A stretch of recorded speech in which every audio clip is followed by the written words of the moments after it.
Hey, beautiful one. Welcome to week 5 of the 6-week singing challenge. There's only 2 more weeks left, and we're on the downward hill slide. But these are the important weeks. Well, all of the weeks are important. But this week, we're going to be talking about articulators and resonators. And those are really big words. So let's talk about the articulators first. The articulators are those things in our mouth that help us to form the consonants of words. So for instance, our lips are an articulator.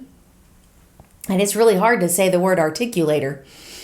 But when we do b and p, we're using the lips. Our tongue is an articulator. So when we say da, da, da, or la, la, la, we're using the tongue to form that consonant. Then you have the jaw. Now I know we can open up the jaw and close the jaw, and that doesn't really articulate anything, but it's because of the jaw that we can bring the teeth together to say t, t, and s, and z. And then you also have the soft palate. The soft palate is for when you want to say k and g and ng, like to sing. That's working the tongue and the soft palate together. So all of those are articulators, and we want them to be nice and free and efficient, okay? So let's do a couple of warm-ups to kind of warm up our articulators. And so first I want us to scrunch our lips like this, and then stretch them out like this.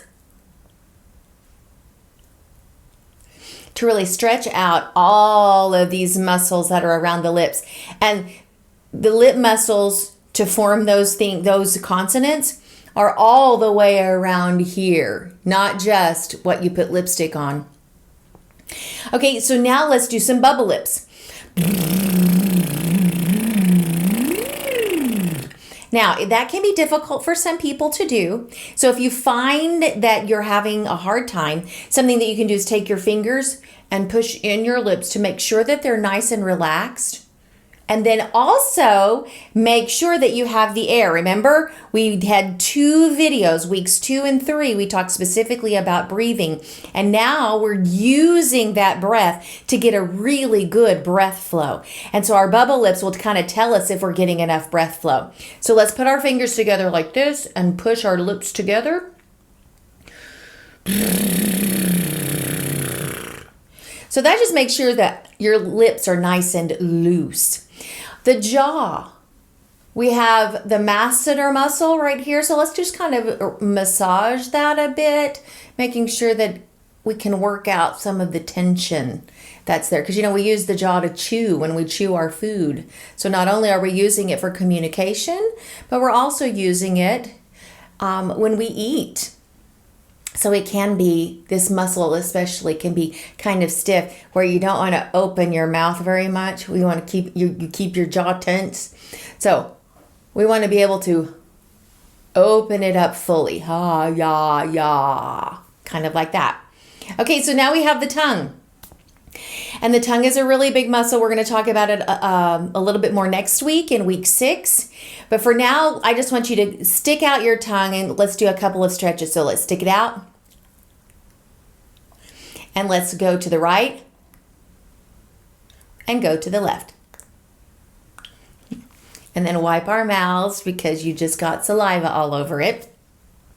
So now what I would like for you to do is let's do la, la, la, la, la, la, la. Now, if you noticed, I am not moving my jaw.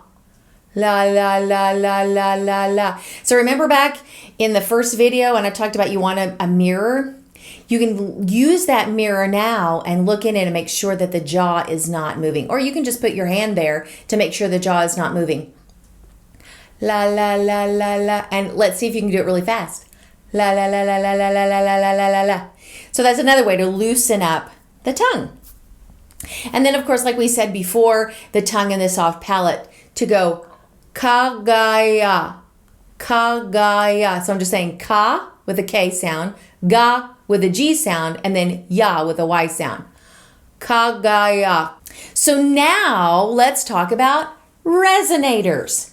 Now, a resonator is an open space that the sound can bounce around in. So if you think about the body of a guitar, you pluck the string, and then the sound waves go inside the body of the guitar and bounce all around and then come out, and we hear it and it sounds like a guitar. And we have resonators in our body, because if we didn't, it would really sound, if you know, like cut your head off and blew air through the vocal folds, they kind of sound like a duck call. It's because of everything that's above the vocal folds that it makes it sound like you, and that's the resonators. You can have different sounds. You can make different sounds with the resonators. Okay, and I want you to think of it like an artist's palette, that you have different colors in the artist's palette, and some of the colors you use a lot, and some colors you only need a little bit of, but it's important that you have all of those different colors on your palette. Same thing when we're talking about our resonators. We can make all kinds of different sounds.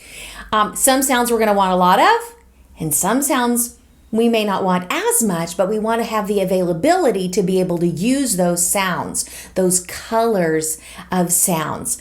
And so let's talk about the three different resonators. So we have the throat as a resonator, we have the mouth as a resonator, and the nose as a resonator. And so this week we're going to talk about those three resonators and how we can make them sound. So the first one is a witchy sound, and that's going to use the nasal resonator. And what I want us to think about is lifting up. Remember we talked about the larynx can rise and fall. So we're going to lift up the larynx as if we're going to swallow, but not really swallow, but just lift it up. And then we're going to close everything off and really get it in our nose. And this is the witchy sound. And you can think, I'll get you, my pretty. Or having that kind of a witchy laugh. That's all in the nose. Then let's talk about the throat. And so what I would like for you to do is think about a yawn. I'm going to yawn in and the larynx comes down. That makes the throat really, really big. And this is what I like to call Bumbly Bear. And Bumbly Bear is just saying, I need a sandwich and a nap. So it's very low. It's a very big, throaty kind of sound. And then the third kind of sound that we're going to experiment with this week is what I call the toothy sound. We're using the mouth as the resonator. And you normally use the mouth as a resonator, especially when you speak through the mouth.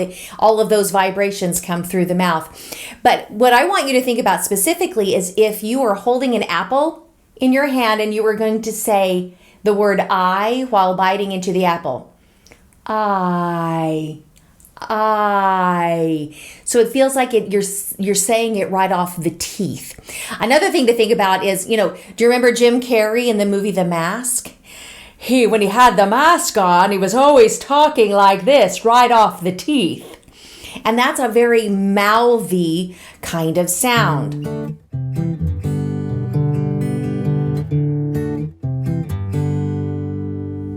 So here's your challenge this week. First is with the articulators. What I want you to do is I want you to warm up like we did before by bubble lips and massaging the jaw, stretching out the tongue, maybe doing the tongue and soft palate, the kagaya. So get it nice and warmed up. Then I want you to choose one tongue twister every day and do it 5 times and get faster every time. For example, you can do she sings sea shanties. She sings sea shanties. She sings sea shanties. She sings sea shanties. She sings sea shanties. And see, by the time I got to the 5th one, it was a little hard, right? So that's what's going to help keep those articulators very loose and free-flowing, okay? Freedom in the articulators. The second part is the resonators. And I want you to practice that witchy sound in your nose. And the bumbly sound in your throat. Or the toothy sound in your mouth. and really have fun with it. And I know it feels weird, and I know it doesn't sound very good, but just experiment and have fun and see what all different sounds that you can make as you experiment with those resonators. So have fun this week, and I'll see you next week.